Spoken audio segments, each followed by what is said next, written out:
the half shell, they're the heroes for. In this day and age, who could ask for more? The crime wave is high, with muggings mysterious. All police and detectives are furious, cause they can't find the source of this lethally evil force. This is serious, so give me a quarter. I was a witness, get me a reporter. Call April O'Neil in on this case, and you better hurry up, there's no time to wait. We need help like quick on the double. Have pity on the city, man, it's in trouble. We need heroes like the Lone Ranger when Tonto came pronto, when there was danger. They didn't say we'd be there in half an hour, cause they displayed triple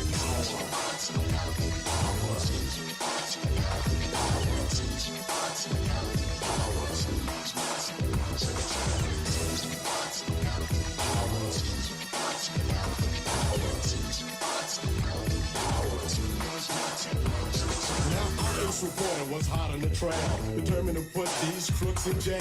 She spied the bad guys and saw what happened, but before she knew it, she fell in the trap and got caught. Yeah, she was all alone, with no friends and no phone. Now this was beyond her worst dreams, cause she was cornered by some wayward teens. Headed by Shredder, they were anything but good. Misguided on love, they called them the foot. They could terrorize and be angry youth, and they'd mug the people who needed truth. Then from out of the dark came an awesome sight, shouting Cowabunga as they hit the ground. From the field of weeds, the heroes rescued the flower, cause they possess turtle power.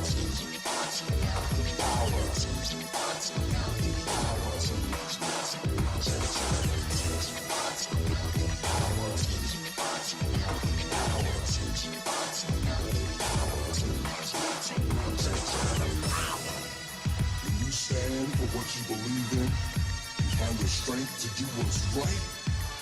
That's true power. Heroes on a half shell, they're on a mission. When there's a battle, got the enemy wishing that they stayed at home. Instead of fighting these ninja masters with moves like lightning, they were once normal, but now they're mutants. Splinter's the teacher, so they are the students. Leonardo, Michelangelo, and Donatello make up the team with one other fellow, Raphael. He's the leader of the group, transformed from the norm by the nuclear goop. Pizza's the food that's sure to please. These ninjas are into pepperoni and cheese. Back to the story, it's not hard to find. Ninjas not just of the body, but of the mind. Those were the words that the master instructed, but a letter from Shredder had Splinter abducted. That was the last straw, spring into action. Step on the foot, now they're gonna lose traction. Now this is for real, so you fight for justice. Your shell is hard, so you shout, they can't dust us all. Like some old coffee table, since you've been born, you've been willing and able to defeat the snake, protect the weak, fight for rights from your freedom to speak. Now the villain is chilling, so you make a stand. Back to the wall, put your sword in your hand. Remember the words of your teacher, your master. Evil moves fast, but good moves faster than light. Shining for your illumination. Good versus evil equals confrontation. So when you're in trouble, don't give in and go sour. Try to rely on your triple power.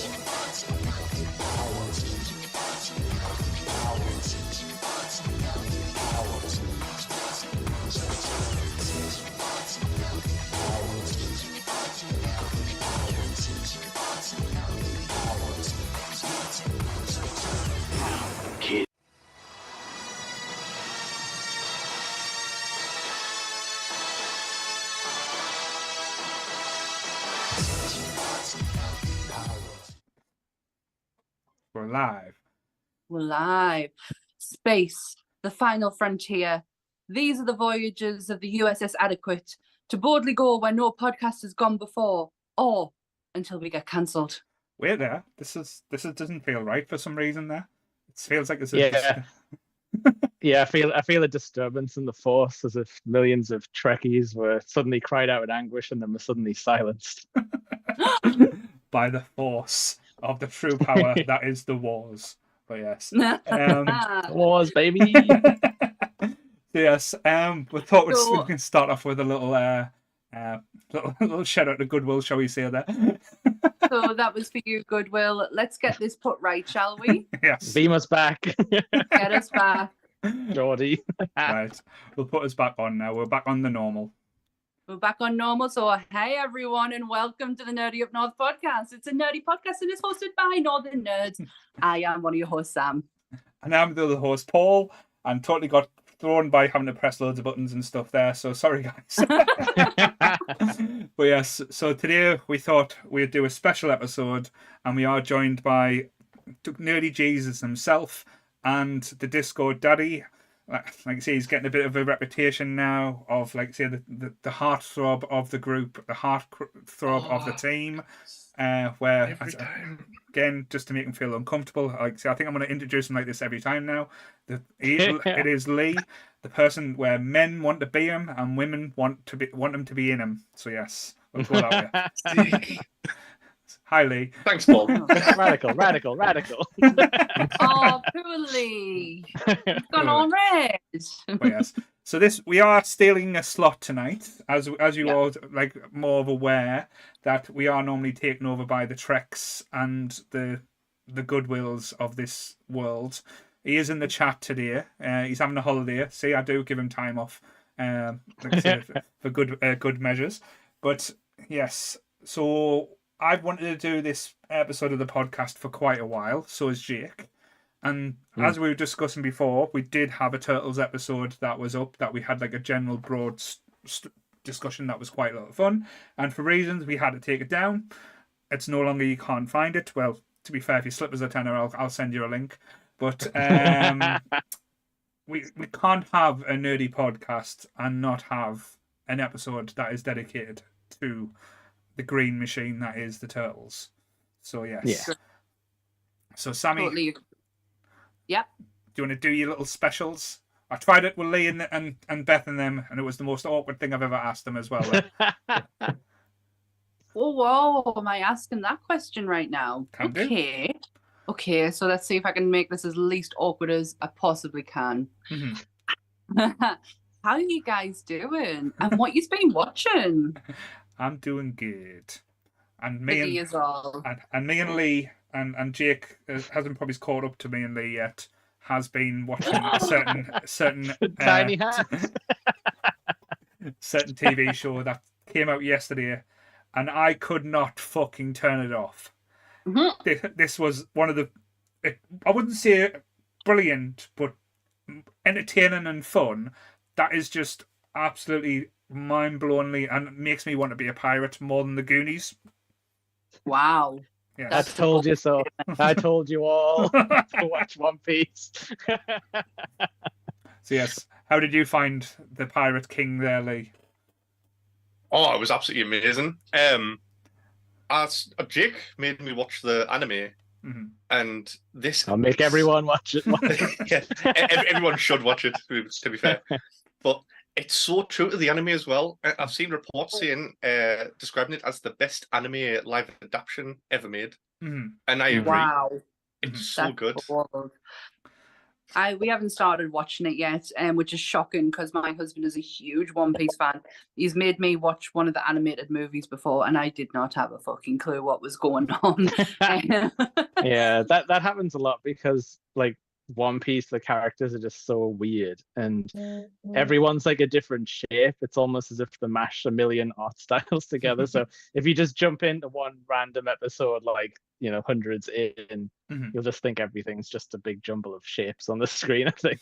I know a lot of the characters because I buy a lot of, like, people in this chat will know that my agreement with my husband is if I buy something when I'm out, I have to buy him something. So I buy him a lot of Dragon Ball Z and sometimes occasionally One Piece. I have a lot of Tony Choppers because it's the only character I know. He's the best. No. Tony Chopper and Luffy, that's it. Luffy. I'm guessing Chopper doesn't show up. I haven't watched it, but I can't imagine they get that far. Luffy is my god. Yeah. Oh wow. I am on praying to the altar of King Luffy now. You should always ask yourself, what would Luffy do? Like, and the best thing about Luffy is if you gave him like a McDonald's Happy Meal, he would destroy the Tory government. Wow. And free us all. Just follow your dreams. He would just follow your dreams, though. That's the thing. He's a dream giver. That's the way I would describe him. Yeah. But yeah, I absolutely smashed that. That was one of the most entertaining thing I've seen on TV, probably in the last 20 years, easily. Wow. And I was gutted. There's only 8 episodes. Oh, is there? Mm-hmm. I'm guessing that this has done so well that you're getting more, because normally it happens. It's on Netflix. It's Netflix, so we are worried. And there's still, like I said, there's still rumors that Sandman 2 is not going to happen, but Let's not talk about that, shall we? But Well, that yes. has actual writers, so you know they're busy right now. Yeah, that's true. That is true. But yes. But yeah. Oh well, I haven't watched One Piece yet, Mhm. but I did start watching Star Trek, as Mhm. people would have seen from the Facebook group. That first episode is really fucking long. it's bad. Really fucking long. I was like, what is going on? And Ant came in and he went, what are you doing? And I was like, I'm watching Star Trek. Wait there, And he wait was there. like, Sammy's "What?" talking about Star Trek. I'll put the other look back on there. Go on, so it's fine. So you can talk about Star Trek now. It's okay. Make me feel at home. So like people came in and were like, why does John Delaney look like that? What's happening? But he was very confused by, is it Q? Mhm. Yeah. He was very confused why Q was there, and I was like, because he is. It's Mhm. like he was good. So we had this whole discussion about Mhm. Q, but I was enjoying it. The only thing that was really annoying us was Will Wheaton. Oh, I don't yeah. like Wesley at all. Oh. I'm really Oh. sorry. Wesley Slap is that so kid. annoying. Who will win? He's got such an annoying face. He's like Millhouse. He's like if they put Millhouse on a spaceship. So I if just they love the if they put Goodwill on a spaceship, that's what Will Wheaton would be. I just love the contempt that well, what's he called? John Picard has for him, and he just keeps calling him that boy. It's funny because like in like the new Picards, like he's all like this like sweet old man, but like early on he's like a grumpy arsehole. He's quite aggressive in the way he talks, especially when he was talking to Beverly, and he was like, "Yes, I'm going to have you shipped off here," and she's like, "Why?" And he's like, "Well, because." Like he was so mean. He wasn't the yeah. nicest of characters. I have to admit, Picard did take a long time to grow into the Picard that we got in future times as well. Mhm. Goodwill really hates us. Sorry, Michael. I'm gonna persevere with it, but I'm gonna take my time because I feel like if I rush it and start like doing one episode after the other, I'm gonna get that boredness of it that I'll just stop watching altogether. Get a skip list that honestly is like, you know, like here's the essential episodes type of thing. Well, like, I didn't know that was a thing until you put it in our group chat, and I was like, Michael. I asked for your help early, like ages ago. And you blanked you on Twitter as well, so we'll open up old wounds there as well. What about you, Jake? What have you been watching? Just pretty much just the one episode of One Piece. And like, yes, I definitely enjoyed it. It's kind of like the same. So I'm kind of waiting for like some differences to like sink my teeth into, I guess. But I think the only other thing I watched that I hadn't seen before, because I've been watching some Adventure Time as well, but Pitch Perfect. All right, Sammy's jam fun. now.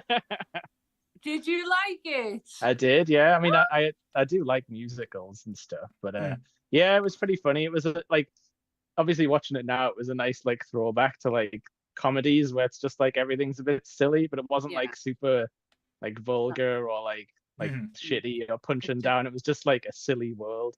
It's not serious. Oh God! And like, hey Paul, you happy with that one, aren't you? There, Sammy. Look at that face. I got a pun in. Yes. I made a funny. I made a joke. You know, but this is no exaggeration. For nearly 6 months, maybe a year, I watch Pitch Perfect every day. Yeah, every day. I was obsessed with this movie. Did you see Dear Evan Hansen's on Netflix? Yeah, I did. With the guy from Pitch Perfect in it. Yeah, Ant absolutely loves him. He actually has, you know, the song he sings at the end. I got the magic in me. Yeah. He's actually got that on his playlist with him singing it. I do want to watch it, but I've heard it's really sad. Probably. Really sad and really like it probably gets to you. So I'm not in that mindset to watch something like that at the minute. I'm way too sensitive. So other than One Piece, Lee, have you watched anything interesting? Just the anime One Piece. All right. Wow. It's just One Piece all the time. Can I ask you guys a spoilerific question? Well, Lee probably, because Paul might not know. Do they ever play the theme song? You know the theme song. Yes. Okay, that's good. That's it's like fine. it's like an orchestral version just for a That's- yep, moment. That's fine. And it's with me. magnificent. Right. I think I know what you're talking about there, but I think yeah, I'm not. I will not spoil it. Every time in the group that someone posts like, "What's the best TV theme song?" I'm just like, "Cruise, we are." But no, it has very lot of heartfelt moments as well. And I know Jake will probably hate us for this, but I am really enjoying Ahsoka. I've watched the 3 episodes, and I'll be honest, it is it is the sexiest Star Wars series I've watched. All the women in there all have very tight and revealing clothing, and I am for it. I noticed that as well, which is weird because I feel like Star Wars is like completely sexless the rest of the time. You know what I mean?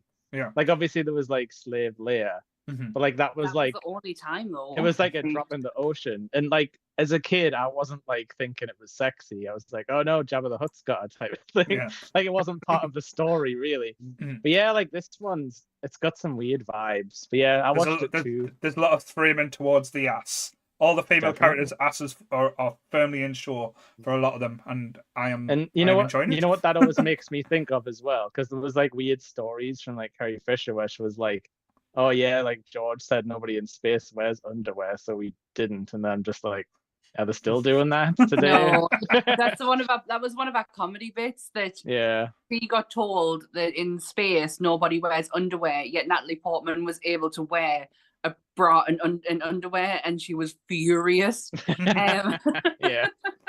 Yeah, it was just her. I haven't watched the 3rd episode of Ahsoka yet, but I am really enjoying it. I am loving Mary Elizabeth Winstead as Hera.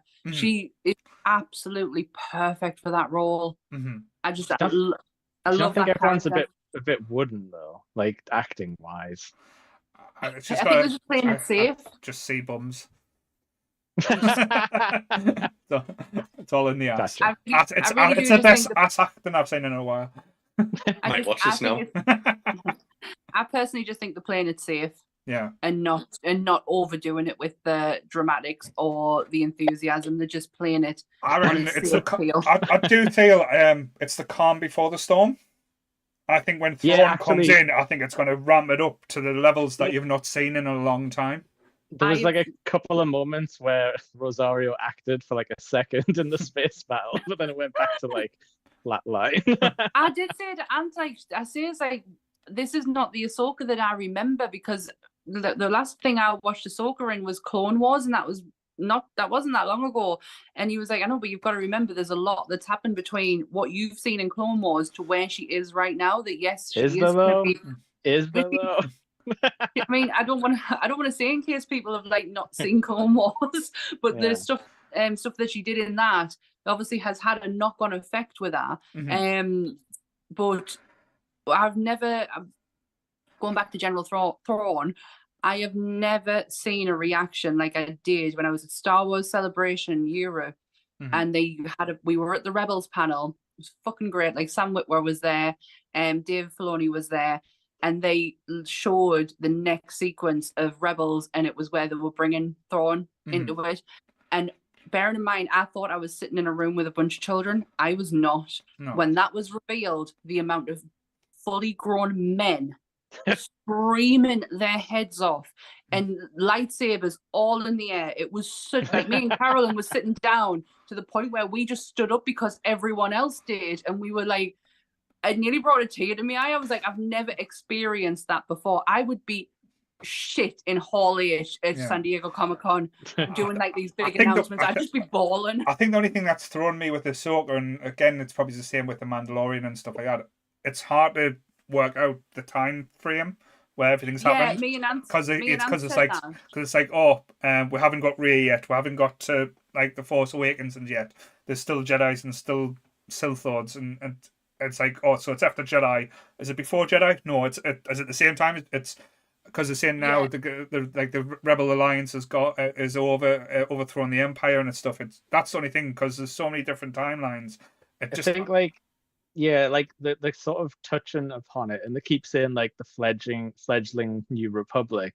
And I think what it sounds like has happened is like Hera was kind of leader of like the Rebel fleet during the last Death Star run, And then I think what it sounds like is the Republic is taken back over and shifted the rebels like out of the picture, so that they're still there. But they're like, you saw in that episode, he was like, "Oh, you're not getting a fleet to go and chase this." Yeah. So they've kind of like pushed the rebel army out of the decision making. Mm-hmm. I think that's where we are right now. It's kind of like Right. that real time. We yeah. couldn't figure it out either. I couldn't place it because he was saying it's like after Mandalorian, and it has to be after the Mandalorian because she Rosa's had she knows that Thorns, I think. So yeah. yeah. Yeah, And then, but then I had to go back and think, well, where the fuck did the Mandalorian fit? And then I was like, oh God, Luke was there, so there was a young Luke. So that was the only way that I could try to muster. But it was really confusing as to where it stood in the timeline because there was no direct say in where it was. Correlation. But yes, so to move off swiftly now, because we're not talking to the Ahsoka podcast, because otherwise Lee would be very quiet, bless him. Sorry. I haven't seen it. No, it's fine. I don't mind. So if you want to get the disclaimer out the way, and we'll talk Absolutely. we'll talk about either the Teenage Mutant Ninja Turtles or the Teenage Mutant Hero Turtles, depending on which version you got. We're going with Ninja. So Yes. everything discussed in today's episode is our opinions and our opinions alone. If you'd like to discuss anything from today's episode, please come and join us on the Facebook page, the Discord, or the comment section, where we can have an open discussion. What we won't have is anyone coming for us and telling us our opinions are wrong. We can all agree to disagree in fandom. So let's keep it fun, keep it kind, and keep the toxic behaviour out of nerdism. Very well done. You got it right this time. Cowabunga. Party on, dude. But yeah, I like Cowabunga. But I was laughing, like, say, trying to do that on Tuesday afternoon. I was like, because you wrote down saying tonight. I was like, it's not tonight, it's the daytime. Why am I talking idiot? But yeah.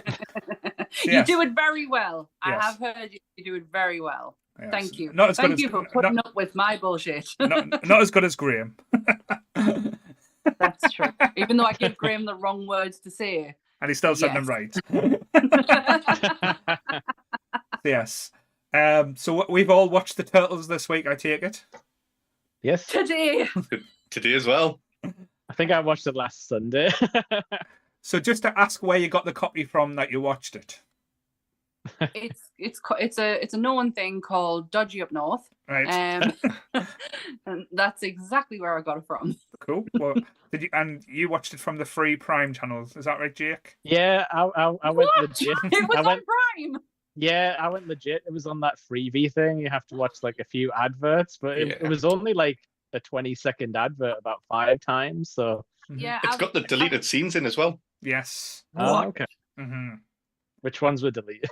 That's what I Like, wanted to think, because I think I've discussed this nunchucks. before. Yes, everything that was referenced with Michelangelo and the nunchucks was taken Right. out of the original when we got the original. There's definitely nunchucks in this, the And, one like, I watched. The end bit where he's hanging off the building. Yeah. It was completely different to That's the in. original cut. We didn't actually That's get the nunchucks until the DVD release. So the VHS was nunchucks, because apparently nunchucks, not swords, not sais, not bow staffs, nunchucks were too violent for kids to use or to be shown. Can I give you an interesting fact about the whole violence thing and where that came from? Cool. Because I've done a bit of a deep dive into this because I've thoroughly enjoyed this movie so much. Mm-hmm. Jim Henson. Yep. Is the most violent man in America. Yeah. He is the puppeteer, and he is the guy who he advanced the technology in animatronics for Turtles. You don't have the style of animatronics that you do if you don't have Jim Henson. And he did this for a favor for the director. But he came out and said that this was one of the most violent movies he's ever worked on. This is not something that he wanted in his catalogue. And because Jim Henson said, this is violent, it just caught on to everyone. And if you really look at this movie and you look at the fight scenes, there is not one fist hit a jaw or hit a body part. It's just a lot of flying bodies, a lot of movement and a flying body. It's not really that violent, but Jim Henson is the reason why people thought it was so violent, because it's Jim Henson and he's lovely and he did Muppets and, Furry and Bright, and yeah, everyone believed that So there you go. That was an interesting thing that I read today. I've read so much. This movie is so much more interesting when you know all of the background to it. So, did anyone enjoy the movie? Loved it. Absolutely loved it. I thought it was absolutely brilliant. I want to live in that city so badly. What, dirty New York? Yes. It was Right. real at one point. April's apartment is gross. Yes. It's got like a brown bathtub when the guy opens the shower curtains. Oh yeah. There's something wrong with that. There's weird things. She lives in Murder Alley or something. No, that's Batman. That's fine. But regarding the movie, I remember when it first came out. I know I've told the story a number of times. It was the first ever pirate copy. I got to see the American version straight away. That must have been really dark, like the coffee, because this movie is dark as shit. It was the ones where they used to use the videotapes. It was a camcorder copy from within the cinema, and then it was a videotape copying over videotape. So you used to have the white snow over it every so often, and every so often it kind of blurs out, and you're trying to make sure, is that a Tyrannosaurus Rex attacking Michelangelo, or is he eating a pizza? But it was my favorite VHS that I owned, and I would not let it out my sight for so long. Like say when I watched this movie, and as I said, when I went to see it at the cinema, because I had to experience it on the big screen as well, it was so weird seeing, as Lee pointed out, the scenes that I'd seen in the VHS weren't in. So the ending didn't make sense. The whole, like say, the fight with Michelangelo when they do the nunchucks battle, and he does the spinning thing, that all was gone in it. But it is very much a carbon copy to the original comic. Yeah, like the first little run, like the first few issues. Yeah. It's only the first. It's just the first issue, isn't it? First issue. Shredder dies in issue 1. Issue 1. Shredder never dies. comes back. But he must have made such an impact that he's become this huge villain over the years. Every version of the Turtles, Shredder's the big villain. He only got big in the cartoon because of the cartoon. Because the cartoon made the like when the cartoon came out, that's when the Turtles went absolutely everywhere, and that was where the Shredder became such a big villain or big comic book character. I know the Uncle Phil, like the voice, which is amazing when you think about playing an Asian man, a big black man playing an Asian man, and it was hilarious. And like the most evil character ever, like Hollywood. the nicest guy. So when you've watched back, because again, there's certain bits that you laugh at, and there's certain bits that you think, if they made it well, if they have tried remaking this movie so many times over and over now, and they use CGI and stuff, and it loses that magic. Like this movie, because it was, I think it still is one of the highest grossing independent movies.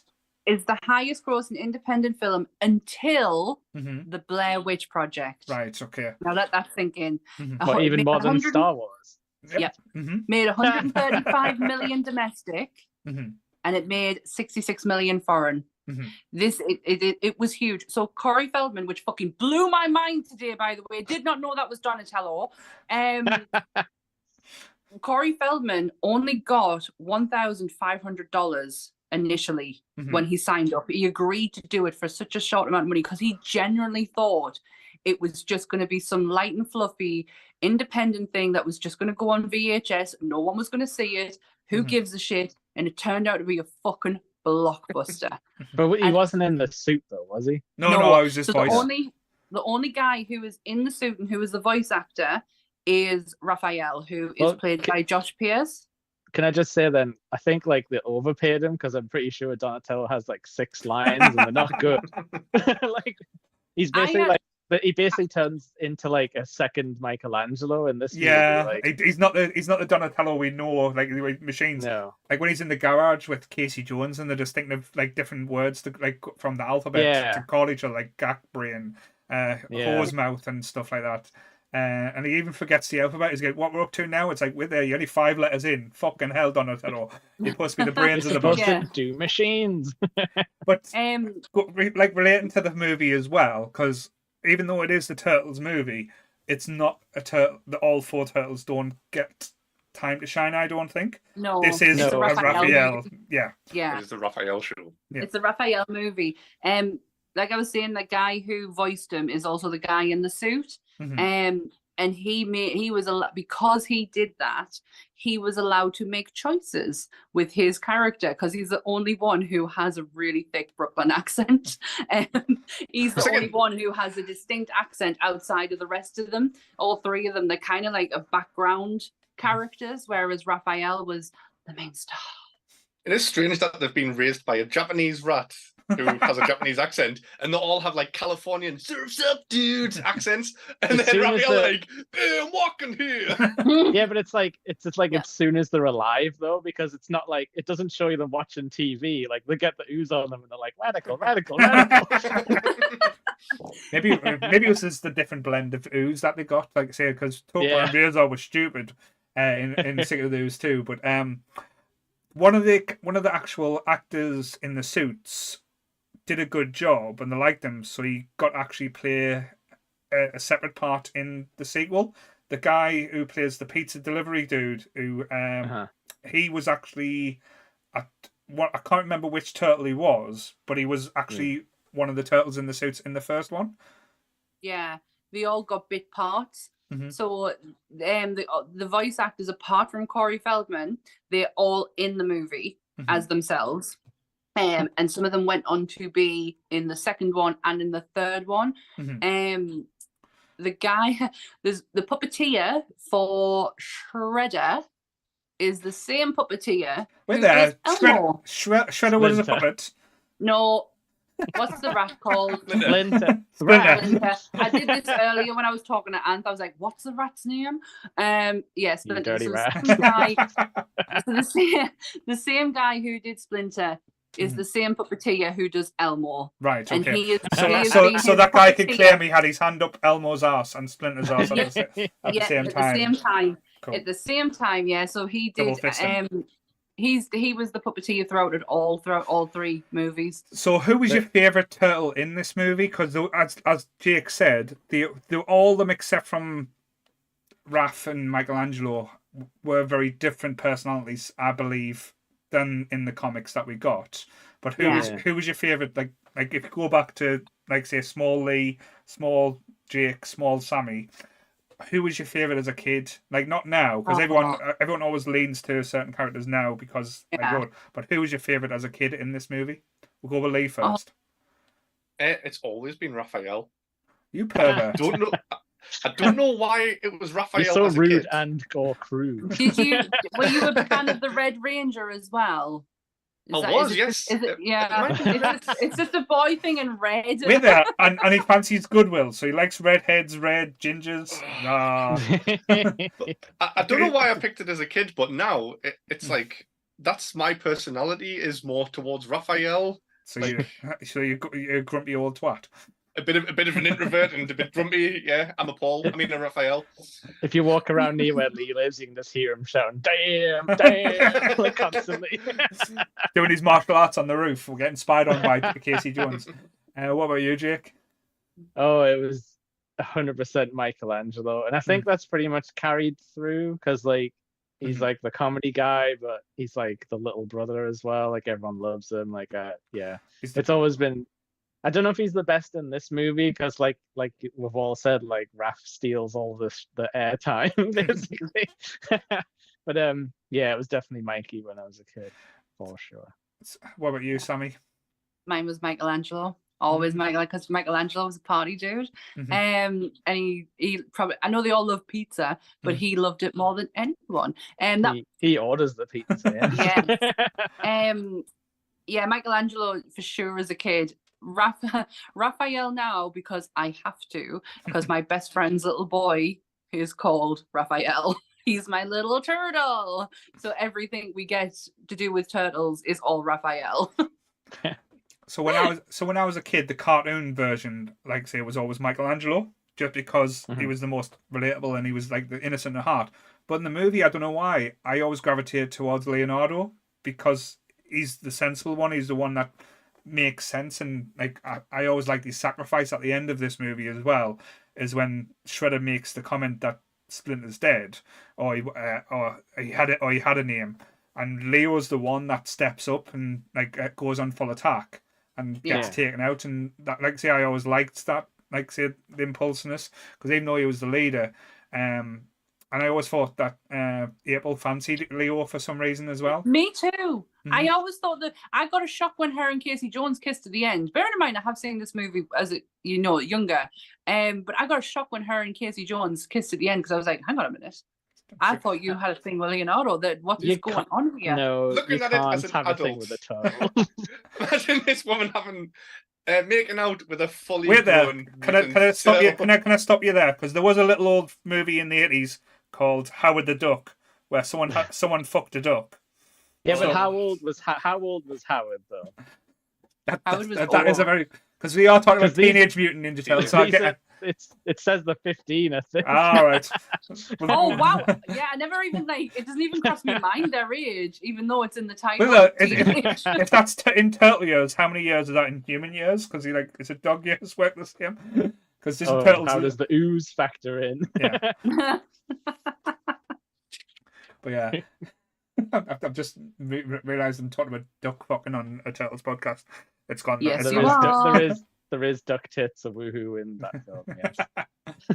Also, another interesting fact. They were going to do this movie initially like Who Framed Roger Rabbit. So it's going to be animated. So they were going to use the technology that they'd gotten from Who Framed Roger Rabbit and use it in this. And Jim Henson walked through the door and went, absolutely not. No. He walked through the door in a giant mechanical turtle suit. Or a giant Big Bird suit and went, no, we can do better than this. Yeah, it was Jim Henson who turned around and said, we're not doing it animated. It's not going to work. It won't have the same effect. I can do what you're looking for. And he created and advanced the technology for animatronics that you see in we're talking about the animatronics, but like they said, the turtle suits themselves, how did you feel about the suits as well? Because I know when you watch back, when you look... Jesus Christ. I'm disappointed at every single version that comes out now, because it's like, why don't they just bring the rubber suits back? It looks better than anything that came out today. Yeah, in certain aspects, yes. But let's be honest, though. In the fight scenes, there's certain aspects where you'd think, oh, that hasn't aged well. Like when Raph's getting his shell beaten up and you see the bend in the rubber and they don't even try and pretend that the shell's even hard. That aspect, like say, it does lead to think. And Jake pointed out as well now, and if you haven't seen this, because there's a very famous meme that's about for the Turtles film, when Donatello laughs, it is Donatello, isn't it? You can see it's when they're hugging, like when he wakes up out the bathtub and the hug, and he's like, his mouth opens up, and you can see the person behind the mask in there. You can That's think what now, I was gonna say. Though. Like I think Donatello's somehow the worst. I don't know if they damaged the face or something, but Donatello looks like disgusting throughout most of this movie, and the rest don't look the same. I never noticed. But the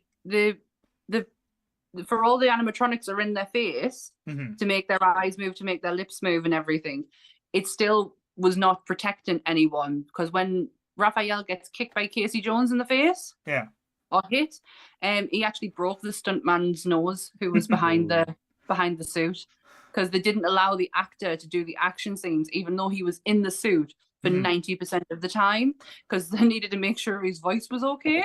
And he broke his nose, so they were not the most protective suits. But I fucking hate that meme where you see his eyes. It freaks us out. It's terrifying. That's stuff of nightmares. I have got a funny story though when it comes to like the Casey Jones Raphael fight, because well, not in reference to the move. Well, it is kind of reference to the move, because like when I was a kid, I used to do every sport going. Like if there was a sports club or if there was like a team, I had to be on that team because I loved doing anything sporting wise. So I was on the basketball team, rugby team, athletics team, football team. I know this chubby lad doesn't seem it, but I used to be quite athletic as a kid. There's one sport I refused to play because of the Turtles, because Raphael calls it stupid. Cricket. I refused to play cricket because Raphael said, "Oh, like it like mocks the sport of cricket." I was like, I don't want to play it because the Turtles don't like cricket. So as a kid, Yeah. I refused to, like, because there was a summer club where a few of my mates went up, like, because I lived in Ripe, the Ripe Cricket Club, to play, and I refused to go because the Turtles didn't like cricket. Oh, that's so sweet. That's so sweet, and he's not My wrong. granddad would have kicked your ass for saying cricket was bad. It was always a strange one as well, because like, as a kid, there's loads of comments in that you don't quite get the reference of as well. So when you're saying you have to understand a crumpet is to know what cricket is, so I was like trying to research as well what a crumpet is in cricket terms, not realizing it was taking the piss out of British culture. Yeah. So you lived your life by the Turtles because anything they said, it was like, that's it. Yeah. So if they were like, stay celibate, kids.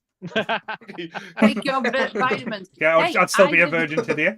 I lived my life by the word of Bert Raccoon for nearly 10 years of my life, so don't mock someone for taking notice of a turtle. Who's that Bert explains Raccoon? Who's Bert Raccoon? Yeah. Who's Bert Raccoon? You must have known the reaction you were going to get. I don't know who Bert Raccoon is. Oh, The raccoons? that was a cartoon in the 80s. I don't know. Am I I'm that really old? sorry. No. And this was Lee's final performance on the Nerdy Up North podcast. He forever disappeared in the realms of the people that disappeared that came on before. I have to see his next never... month. I'm going to disappear. But yes, so because like there is a lot of iconic things in this movie as well. Like when it comes to the Turtles, what's the standout things for yourselves? Like, say, I'll go to Jake with this one. Mm-hmm. You know what I really loved, the realistic sets, because like they literally don't make them like this anymore. As in, they had people actually build like scaffolding, a weird like child arcade with skateboard ramps and anything, and cigarettes and gambling. But like that was, you could tell it was so like, it was like lived in and real and dirty. Like I really liked just how like gritty everything was. And I don't think I liked that part of it when I was a kid, because I think it's a very like adult sort of movie and story. And I think like that's why I didn't watch it a lot as a kid. I gravitated to the ooze, the secret of the ooze a lot more. How did they get the kids to come down to that like underground lair thing or at the factory? Because it must have started with Shredder and Tatsu, the bald guy. Yeah. Imagine them going up to teenagers and be like, "Hey kids, do you want some cigarettes and video games?" I'd be there in a second if Shredder walked up to me.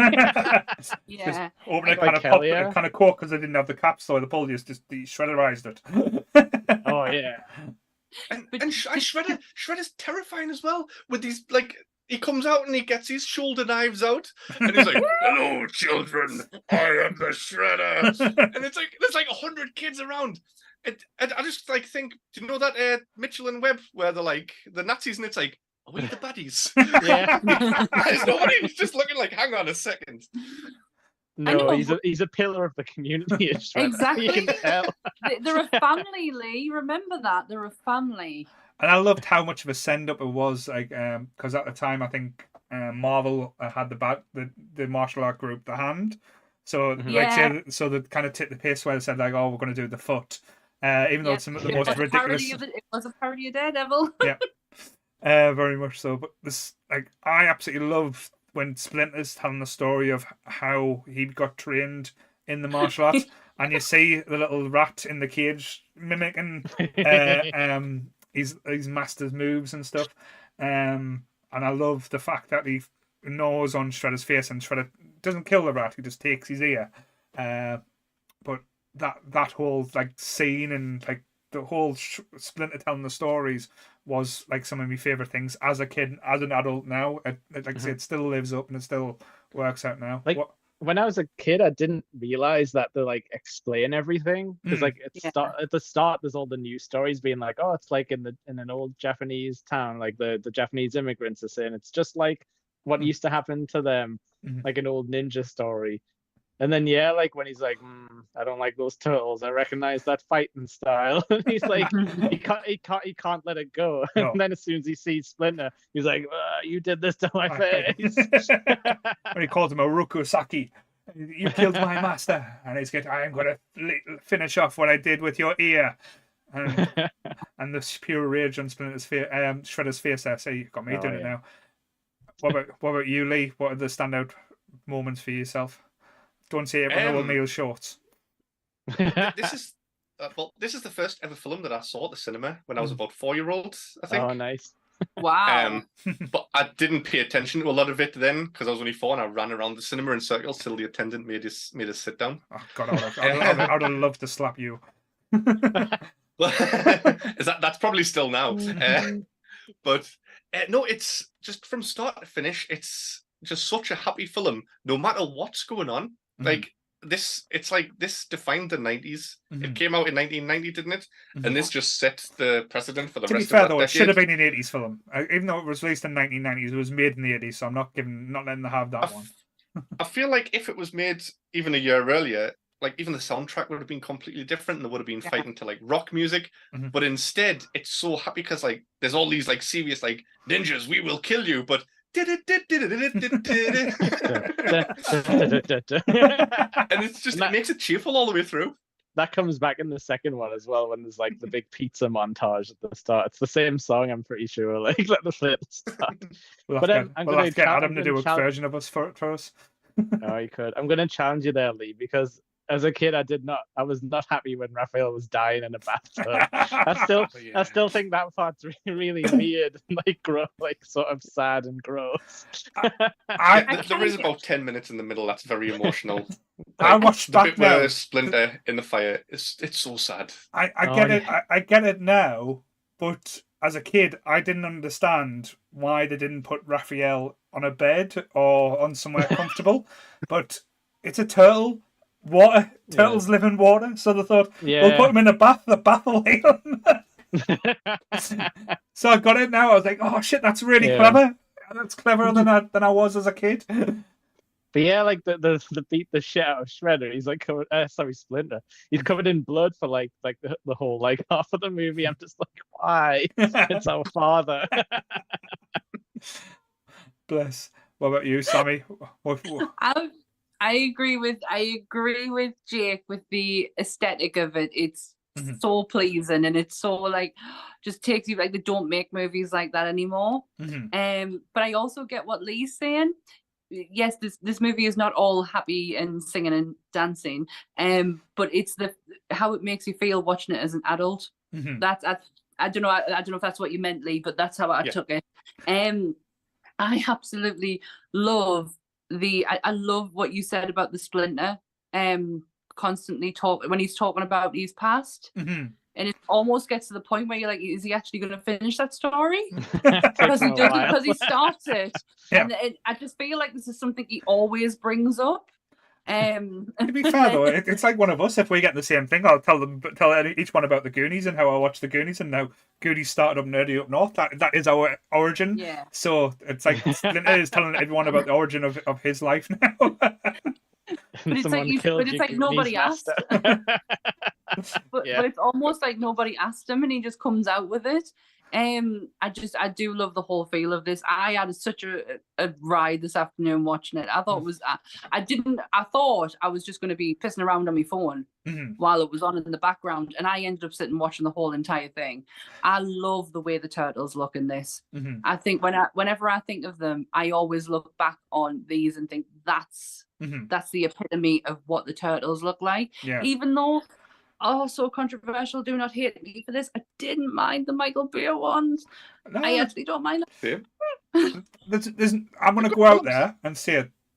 There's never been a bad Turtles movie. There's just What about 3? It's not a bad Turtles movie. I love 3. It's still fun. It's fun. You guys are lying. Go watch it today. Terrible story, terrible acting, but still a fun movie. But I went to see that at the Empire in Sunderland, the actual theatre that had like I had like a thingy on, and we were sitting on the floor watching it, and I fucking loved it. But yes, because with the Turtles, there's not been a bad Turtles movie. There's just been one brilliant Turtles movie, though. Ooze was great, but the first Turtles defined anything that came before and came after. like I said, there's been fun films, but nothing has got to the level that we got with this movie. And that might be down to the nostalgia factor or the fact that I'm watching it through rose-tinted glasses. But there's elements to it that are just fucking outrageously good. Like the whole bit where they're in the apartment and they're hiding and they're going round and you see them for glimpses, just like randomly Michelangelo hiding under a fucking table that is for a ninja would be ridiculous. Then when you look back, he's disappeared.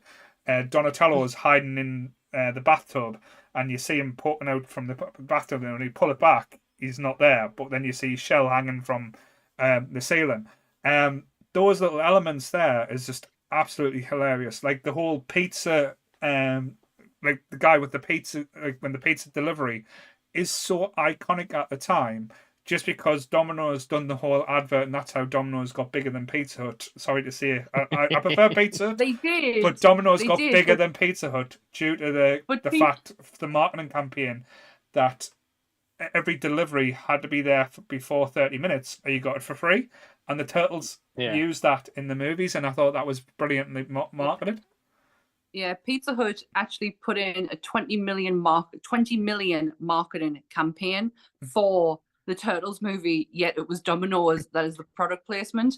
That just makes absolutely no fucking sense.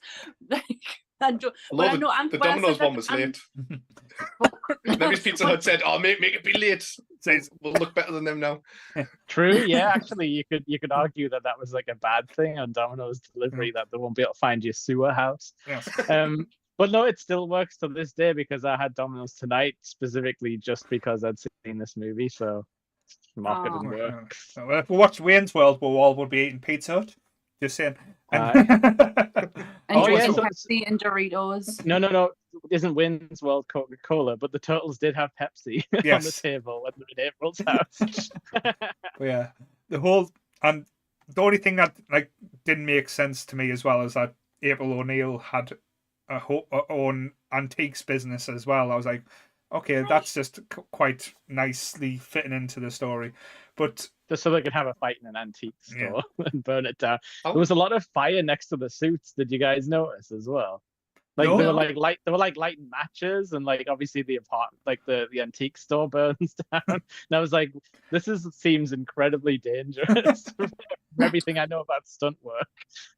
Health and safety be gone. Horrible where she lives. But how does she live in such a bad place when she's a TV personality and has her own antiquing business? You do know what New York was like in the 80s and 90s. It was an absolute dive. It was just all like that, was it? Yeah. Well, she didn't live under a brothel, so that's fine. So it was a good area of New York. But New York in the 80s and 90s was dank. Yeah, it was like Taxi Driver all the time, possibly. Oh, it was awful. But that's what I was kind of touching on earlier. Like the writing's really sharp in this movie because they explain that she inherited it off her dad and she couldn't bear to close it down. So it wasn't open. It was just a weird how some people just leave somebody's room who's died and stuff.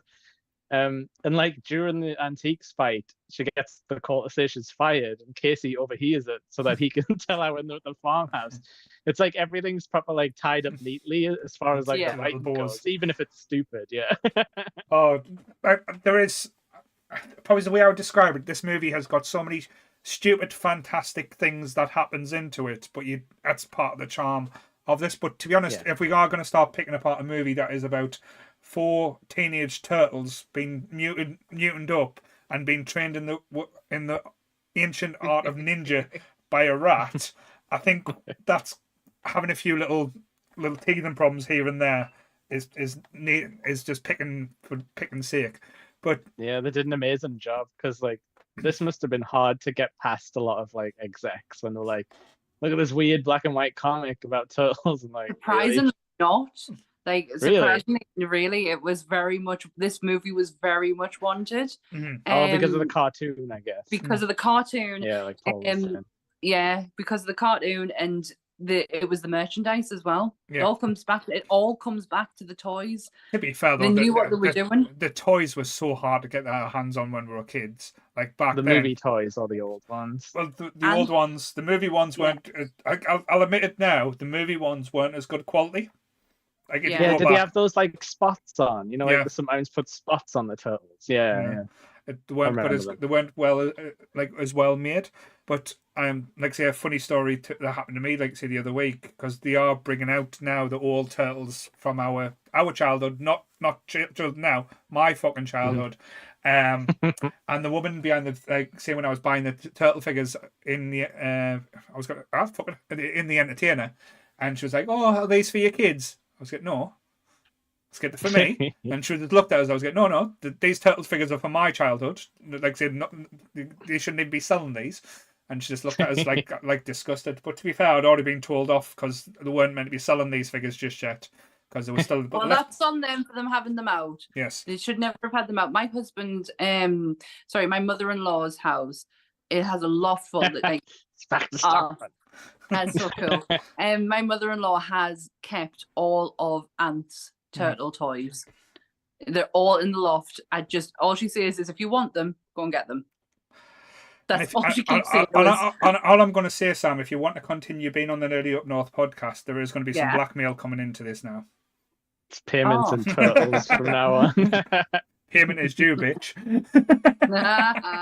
just go up there with your ninjutsu skills, Paul, and sneak into somebody's loft. Go ninja, go. There was something really interesting that I found out about the filming of this, which I thought was brilliant when I was watching the movie. They filmed the turtle scenes because it was very hard to sync the animatronics to the voice because they move very slow. So they had to film it in a 25. They had to film it in a 25 frame per second, so they could to speed it up to then slow it right back down to then be able to fit the voice to the movement. All right. It's a lot of work. It's a lot of work, but that's what made it. See what I mean? When I was like reading about it and then watching it, it was like, fuck me, that is so like the 90s. That is so fucking cool. So yeah, they had to speed it up to then bring it back down again, so everything all sinks into place. I still think it's hilarious But that we had like Sam Rockwell rocking up in here as well that you didn't notice. Yes, I noticed Sam Rockwell instantly. That voice, you can't get away from it. But there's two henchmen in the foot who is Skeet Ulrich and Scott Wolf. Party of Five, Scott's Wolf. But yeah, Skeet Ulrich is a henchman in the foot.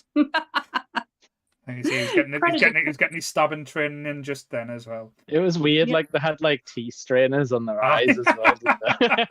That outfit was almost. It was like they crossed over the one of the putty men from Power Rangers. Yeah. And just decided, we'll just put a ninja, like a red Rambo thing around their head, and tea strainers, and that was really poor choice for henchmen. So, because I know. Sorry, I don't know if I've read this or if I've just heard it somewhere, if it's true or not, but was the shredder based off a cheese grater? I mean, that's... Why do I feel like I've heard that before? Well, Americans call a cheese grater a cheese shredder. Because there's like an episode of the cartoon where like Shredder gets turned into Michelangelo, like he gets hit on the head and then he's like acts like Michelangelo. But every time someone says Shredder, he turns back. And he's like, hey, look, he's like, hey, someone left cheese on this shredder. And then he like turns back into his evil self. I think they used to give him a nickname, a cheese grater head and stuff like that in the comics as well. I know we have had multitude of different movies, but the only thing that does leave us a little bit flat is the fact that we do seem to get the same bad guys over and over again. Like, who would you have liked to have seen? Like, I know we've got the new animation one where it's got seems like 15 million different bad guys, but who do you feel like we've missed out on seeing like a live action role? Because for me, it would always have to be Leatherhead. I always wanted to see that crocodile versus the turtles in live action, just for the sheer craziness how much that would have caused. Like seeing a suit made for Leatherhead as well, but. Yeah, but and that thematically fits because it's like you need another weird aquatic monster. I always wanted to see Baxter Stockman because I feel like we never got to see a human fly on screen for any Turtles thing apart from the cartoon, because they always teased it and other stuff but never actually did it. I think he was cut out the first one, I believe. like Yeah. they had them wrote into the actual movie, like Baxter Stockman had a part, but it's supposed to be cut. But yeah, Because I'm surprised they've never done Mausers apart from I think maybe in the Michael Bay one. You know, those like little robots that Yeah. shoot through the sewers. they were terrifying in the comics. And like the most annoying things in the games as well. Like Yeah. I fucking hated the little bastards. What about you, Lee? Well, Michael Bay gave us Krang, so that's what I was looking forward to, and it would have been nice to have it in the rubber suit version. Rubber Instead braid. It of would the- either just look like a braid or a testicle. But yeah. Well, they would have had to like find a giant sumo wrestler as well who could be like his bodysuit with the 3D glasses. What were you, Sammy? I'm not very well versed in the villains that come say with Rat the King. turtles. Say who? Just say the Rat King. The Rat King. There you go. Yeah, Rat King. Yay, Rat King. I'm not so versed up with the villains and I couldn't dare say who's been on screen and who hasn't, because like has Bebop and Rocksteady been on? I'm not Yeah, sure. it was Sheamus from WWE was Rocksteady, and that guy. Oh, the guy who was in like Malcolm in the Middle, he played like Stevie's dad, you know, like the friend who like had the breathing issues. He was Bebop. I can't remember I would have to go back and watch it, and I nearly did today, mind. I nearly went back and started I was like, all right, I watched the first one, maybe I might watch the second one. Did you know there was going to be a fourth one of this movie? Yeah, Hey, that's my trivia. They did actually make a fourth one. It's the animated one that's just called TMNT. Because like he goes in a back room and it's got like the samurai helmet and stuff, so it's like it actually is like the fourth in this line of movies. I just read that they were going to make a fourth one with the turtles as we've seen in the first three. But the toy sales were going down, and they decided not to. Well, I couldn't find any Michelangelos, and I'm sure as hell not buying another Donatello. I already had two of him. I think they're releasing the Turtles 3 action figures again. I know the NECA ones just did a San Diego release where it was like nearly £200 for the 4. Like I say, I didn't branch out to that one, but the NECA one's always going to, like I say, I picked up April O'Neil over the weekend. So now I've got quite a few, but there's actually I've got the NECA Super Shredder. He's cool. He comes with an ooze. There's one that came out a few years ago that was a short run, but it looked amazing. Was Spirit Splinter. You know when they do the whole meditation and he comes to them, says, "I love you, my children. Even though I didn't birth you, you are my boys." And they all cry. Yeah, out of the animatronic eyes. Splinter's alive. But yeah, like I say, that figure looked outrageously good. But I'm surprised as well, like because the marketing we got at the time, like Turtles was huge. It was literally everywhere. I don't know why they keep going back to the animation.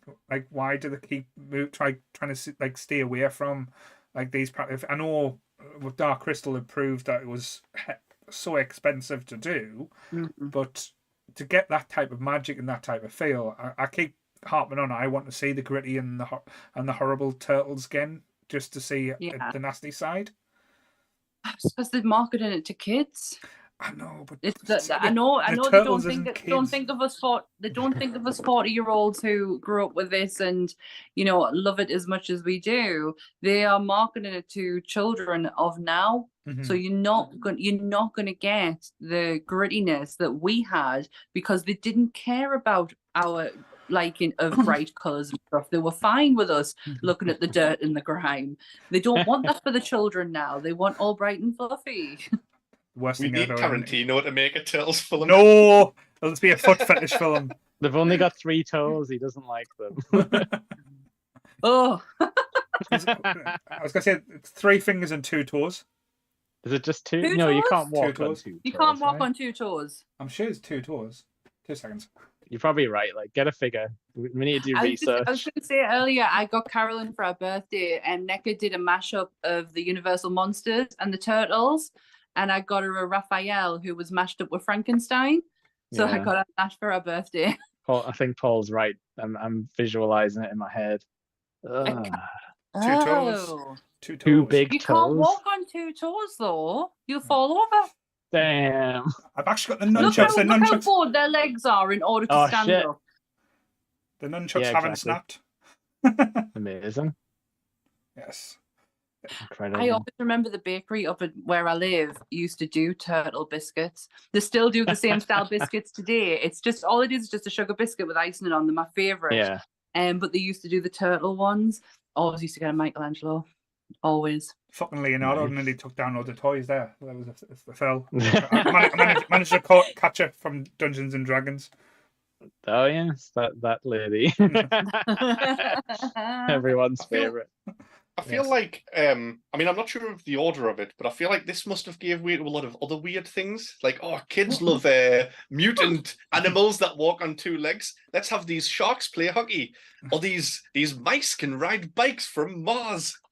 Yeah. Like, They those that came after the turtles, I'm guessing. still keep threatening to make a biker mice thing. It's Like the mice from Mars. That'd be Brilliant. cool. Just for the song. I know Street Sharks was a direct rip-off of the Turtles. They've actually admitted it. I loved Street Sharks as a kid. Street so that's- Sharks is such a big thing in the collection, in like the collection community. I don't believe it. There's absolutely no way that the rubber on those sharks is like still intact. Like I don't believe it for a second. Some kids didn't That play with video the I toys. sent you earlier. There was weirdos like Sam that didn't take things out of boxes. Remember, Jake? But I No, bet you it'll be sticky though. You know, like when rubber gets weird and like you Yeah. put your hand on it and it sticks to it. I bet you. So that video I sent you earlier of the live shows, the person who does them videos is called Laura Legends. She collects Street Sharks, and they are. She always has trouble trying to get them down. They're in very good condition, but I totally get what you mean by that sticky, plasticky Yeah, stuff. I bet you. There was a load of like different ranges of stuff that came out after. Like I think there was Bucky O'Hare that came out the same time or just after. Like Biker Mice from Mars. But There was like loads of stupid shit like Samurai Pizza Cats and like they were Big amazing. Bad Beetleborgs and stuff like that. He's having all these theme songs run through me head. Stop. Normally with these ones as well, we keep like asking about these older films, like if they remade them now, what they do. But the things with the Turtles are they are keep trying to reboot them and remake them. Yeah. I know the latest one with Seth Rogen. I think John Cena was doing a voice of Rocksteady or Bebop. We're not too sure Why do they keep getting restless to play Rocksteady and Bebop? because they're big and dumb. Because it's and the full only of- way they'll get a realistic buff size. Like Seamus that's was like, terrible though in that role. It was so stupid. Do you think the like?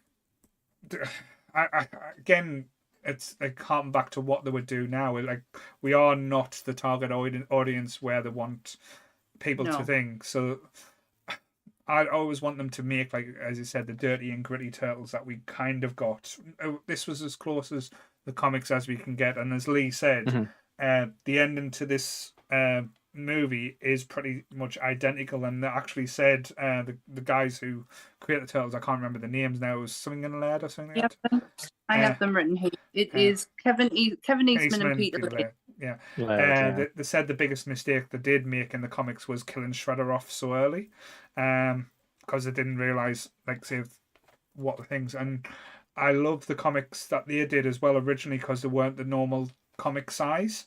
Like the comic size, they were a little bit larger, and these two guys, they pretty much did the Turtles idea just because they thought of the most ridiculous animal being a ninja, being the case, and they kind of broke every tradition and every rule while doing this as well. And even though they were complete asshats to each other, the way they treat each other afterwards, this is a telltale. This is a age-old story of money and what money does to people.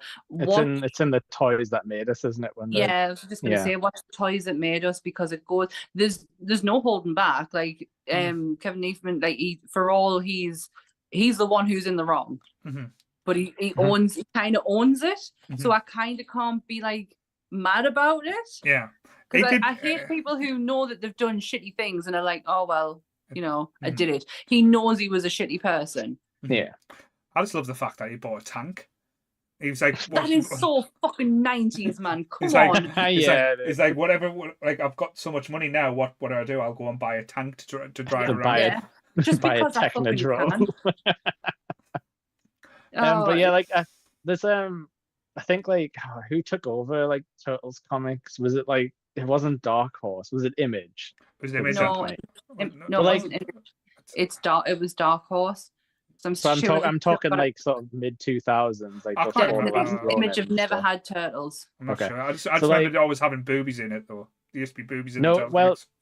no, they did this like reboot like in the 2000s or something, and it was quite good in that it was like modern art style, Mm-hmm. but it was like a retelling of like the Turtle story. So like I could see how they could do it and keep that Yeah. kind of grittiness and like the serious story where like Shredder was like, training like other ninjas, and like there's like a fox kind of character that he was training as his like second in command.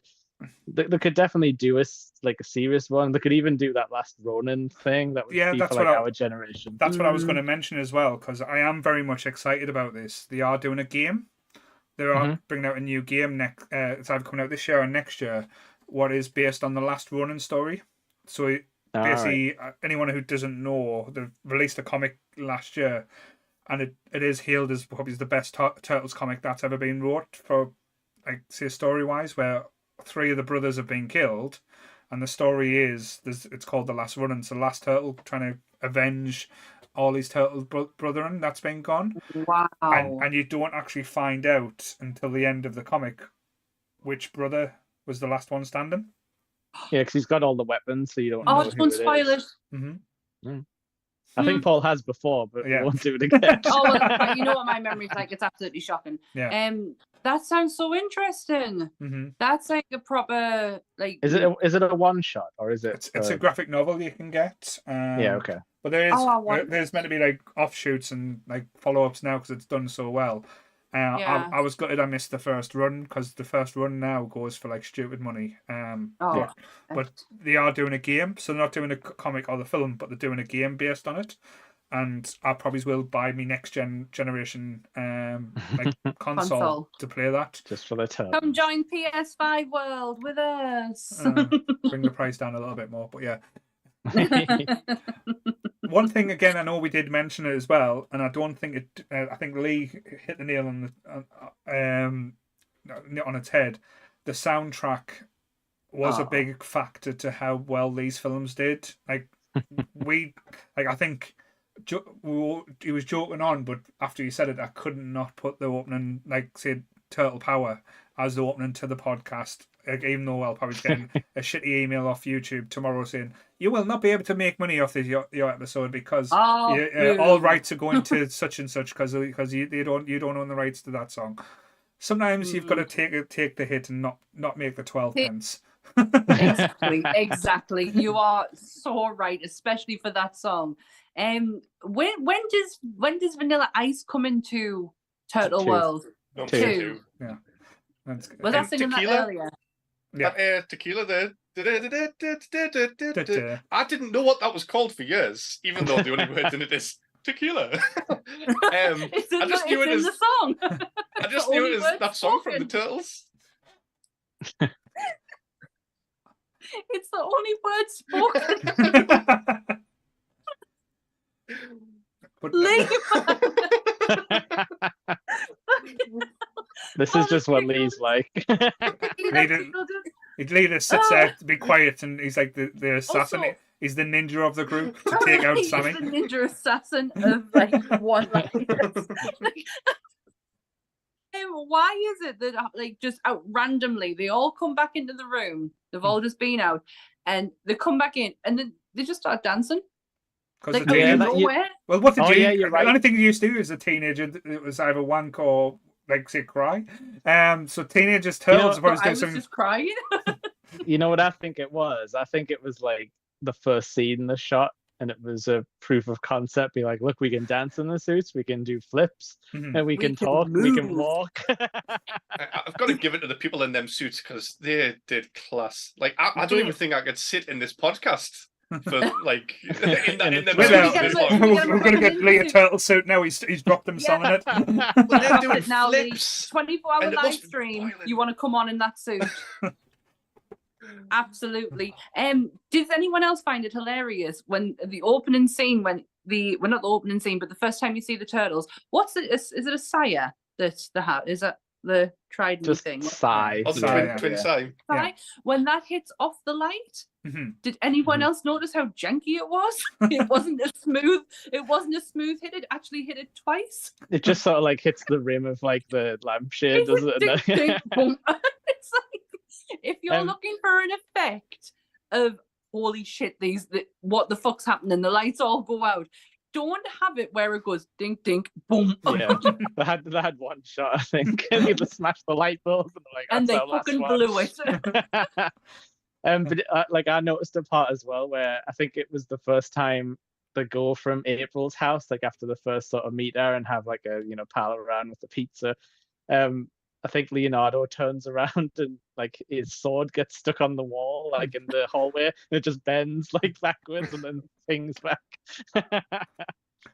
Was this because I always get mixed up with the films. Like at the end, this is the bit where Splinter says, "I made a funny after saying Cowabunga," and then Yeah. then in the second one he goes, "I made another funny," isn't it? That line? It's always What like does he say? he says like "Go Ninja, go Ninja, go" in the second one. Ah, yes. Oh, go ninja, go ninja, go. But I love it how he punishes the turtles, or like makes them do backflips. It's like instead of doing Yeah. the press ups, it's like you got to do 40 backflips and something like that. That's a punishment for the stuntmen as well.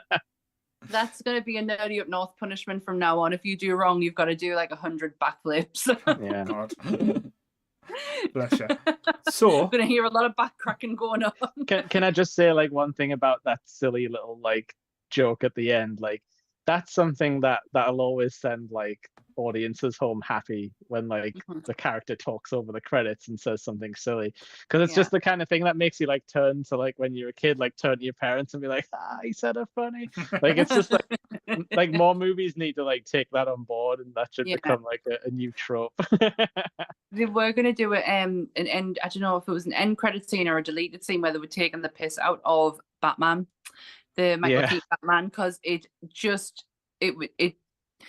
just come out. Well, it came out while they were filming. Yeah, And so it was like almost competing. Yeah, and they were going to do it, and they pulled it at the last minute, so they didn't dare. they have got a history of Batman and the Turtles in the comics as well, though. So that's yeah, good thing. true. Really? Yeah, there's loads He's of met them crossovers. a lot of times. Yeah, I didn't know that. Yeah, there's Isn't there that famous like scene where he's like, Leonardo, this is where my parents died? Like he's showing them Crime Alley.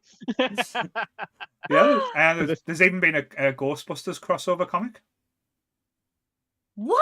Mm-hmm. You need to get on. Is this Dark Horse or is this Image? Like, or is it something else? It's definitely not Image. Image. This is not an Image title. It's either Boom Studios or Dark Horse. Boom. I think it's Boom. Is Who it does Boom? Who does the Transformers stuff as well? I think it might be Boom Studios who do it. Yeah.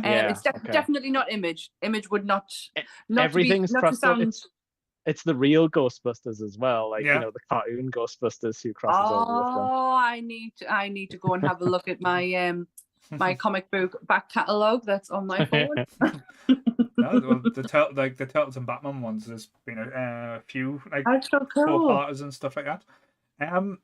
But yeah, like say, I know like as Lee is becoming well accustomed now, I like to do my top fives when we do like a review of a movie as well. So we'll start with Sammy, because I know how excited she was after watching this movie. Out of 5, what would you give this movie? Seriously? And I'm not like, I'm going to give it a 5. I fucking enjoyed this so much. And not just that, like I've enjoyed tonight, and I feel like I'm a newfound Turtle fan. Like, so you're going to get all the figures now. Start going to B&M searching for the figures like me. Fighting Paul over them. No, I'm definitely a 5, and probably just because of how I was so happy. Like I was so lost in that movie and so happy for like the hour and a half that it was on. It's brilliant. They don't like Jake said earlier, they just don't make them like this anymore. Very I much. loved it. What about you, Lee? Definitely a 5, but I've gave everything a 5 that I know, I was I've gonna say- been on so Oh, you're far. being so sweet.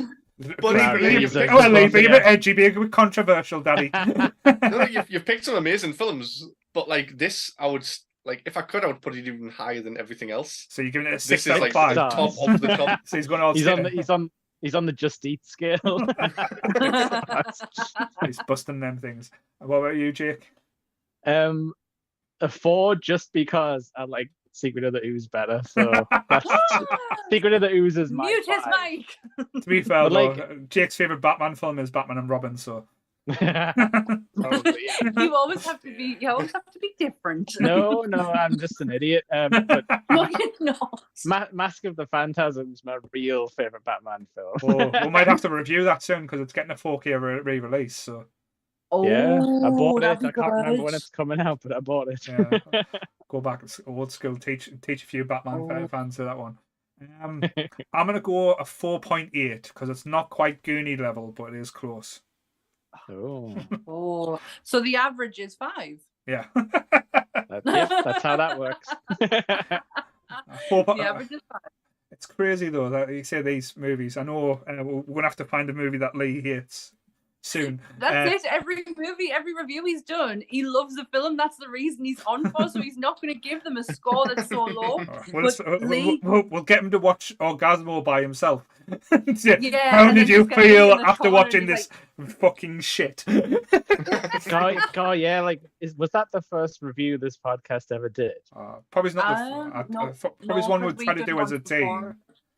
Where Yeah, we've got like a group of We people really- together. We really started at the bottom, didn't we? Like, It was the fucking group's fault. We'd done a vote. Donna picked it and went, Orgasmo. And then the dirty swines picked Orgasmo. the edgelords came out in full force. But it gave us Dildo Donna. Dildo so Donna, yes. There's that. That is true. We wouldn't have Dildo Donna without that episode. Yes. But yeah, we'll have to think of some horrors to get Lee because I know that Lee doesn't like his horror movies. Even though he claimed on the fucking Mummy episode that the Mummy is not a horror movie. It is. It's more of an what- action adventure film. It's got a movie monster in. It's got a monster. What Lee's saying is he can kick the mummy's ass. It's just made of dust. Gonna get And sheep. Imhotep now to get him. That's the thing. It's because Oh, Lee wow. is the pussy magnet, so with him being Imhotep being scared of pussies. Lee's scared. I'm never coming on My this podcast again. God. He's going back to the chat. He's gonna go to the Discord. where he's king. I'm gonna be king on the Discord. People give me respect. I'll go to my safe space. They really do. I don't find a lot of horrors scary, so that's my problem with horrors. And I don't find the Mummy scary at all. Mm-hmm. It's too mad. Because it's also funny. I'll get you to watch Watership Down and that'll fuck you up. I was going to say, do you have feelings, Lee? Like, do you have any emotion? I do. I was really emotional when Splinter showed up in the fire. And he's like, "I love you, my sons." That was we'll get rid of Lee. Get Bex on. Get Bex to come on and talk to us. Say she's the emotional one. Oh, she'll just shout. She'll make you tidy rooms behind you or whatever, and. Oh, bless. So see, painting the picture that Bex is your mother now, so that's fine. Yeah. And speaking of mothers, hi Chris, hi Molly. He's moved on. No loyalty, this man. No. Gives the torch everyone the same though. But yes. So yes, this was our Star Trekian episode. Hope Goodwill enjoyed. This is how you do a Trekian episode up north. You talk We about love the you. turtles. We love you, Goodwill. Yes, we Nanu, love Nanu. you, Michael. But yes, May the Goodwill. force be with you. Turtles. Turtle power. Can't do it with that hand. But yes, Goodwill will be returning next week with fire, and hopefully he does get the animation working that I did for him, even though he fucked it up last week. As I'll show him again. Look, this is how it's meant to look, Goodwill. Look, things moving there. That's what it's meant to look like. Sorry. Not that I'm bitter and angry. But yes. and me and Sammy will be back, and we have a special guest with us on Sunday. Where we're talking about our favourite scary moments in movies. Now, it doesn't have to be jump scares. It doesn't have to be horror movies. It just be our favourite scares in movies. So It could be a man inside of a turtle mouth. Well, it's going to be now. It's going to live in nightmares forever. Goodwill's calling us a dickhead. That's fine. All is right in the world. Yep. Then Balance has been restored. Sammy is back on Monday with Monster Monday, which is a special episode where they're talking about the Monster Squad, which has been described as the horror movie version of The Goonies. So I might have to watch it this weekend. Watch it. You will fucking love this film. This is, Paul, if there was a movie ever made for you, this was it. The Monster Squad was it. It's such a brilliant movie. I recommend you watch it before Monday. If not, if you've seen it, come and join. Honestly, me and Dan had such a blast recording this one. And we are going to be putting the trailer in before the episode as well, so people can get accustomed, if they've never seen the Monster Squad, and get a feel of what the action packed is like. The trailer is actually on the Facebook page as we speak. So awesome. So again, like Sammy always tells us, please like and subscribe. Follow us on every single social network platform that we do run. Please like and subscribe to Goodwill's Star Trek videos, because he does beat us and swear at us if he doesn't get higher ratings than us. Well, in that case, please go and like and share and subscribe on Monsters. Thank you. And Jake's gaming videos, and check out Jake's latest video he did last week where he interviewed the Geek Retreat guys. Jake, it was nice amazing. guys. Absolutely amazing interview. Thank you. You are such a natural. I keep saying it every time I can. You were so brilliant on that. It was so good. Oh, I don't take praise very well. I know. I'm sorry. I apologize. I had a blast. I meant it when I said it in the video that since the first ever SunnyCon I went to 2 years ago, I've been chatting to him and saying oh, you should come on something. You should come on something. But it's just we're finally got it together after a few weeks of trying to find a night for us.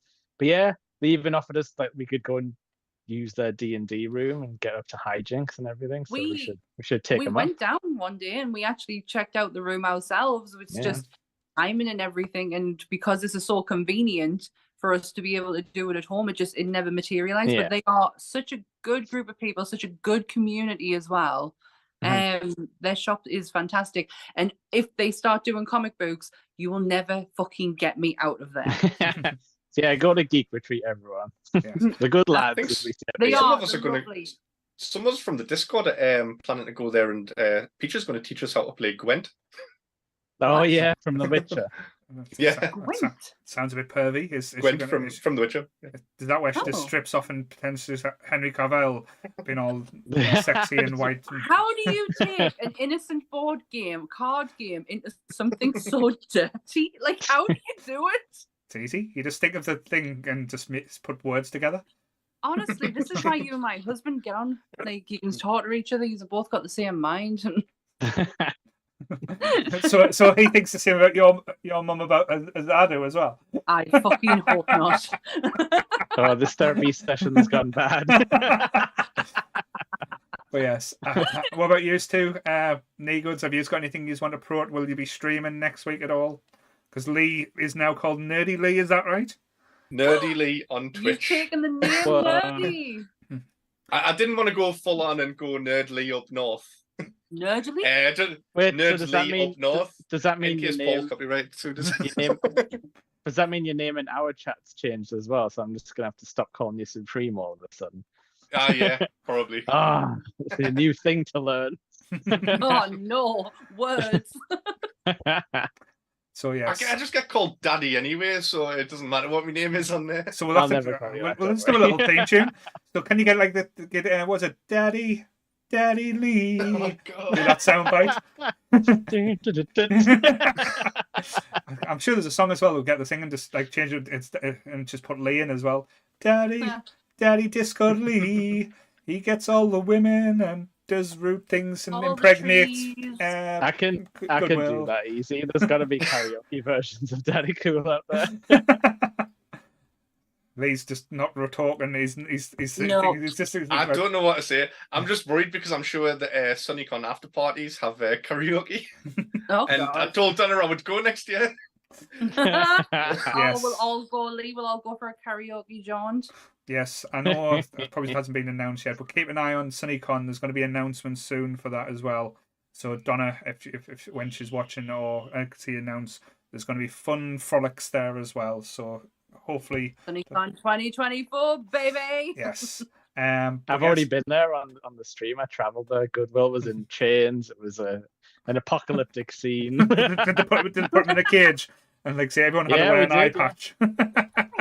Lee Lee getting helped. ready. He's strengthening. He's throwing on. Oh no! The most dangerous podcaster on the planet, everybody. Yes. So yes. So please follow us and have fun. We do try and have a laugh. We do talk a lot of shit. Yep. So yes. Evident. Yeah, come talk to us in real life on the Facebook group. We'll chat to you and tell you you're a dick and that your opinions are wrong. Brilliant. We Right. will not. No. But yes, same back time, same back channel. Stay nerdy, everyone. Bye. Bye.